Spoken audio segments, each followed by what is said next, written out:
परब्रह्म निष्काम जोहा,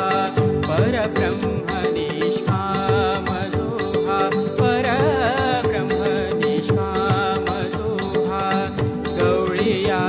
घरी जोहा, गवळीया घरी वाक्या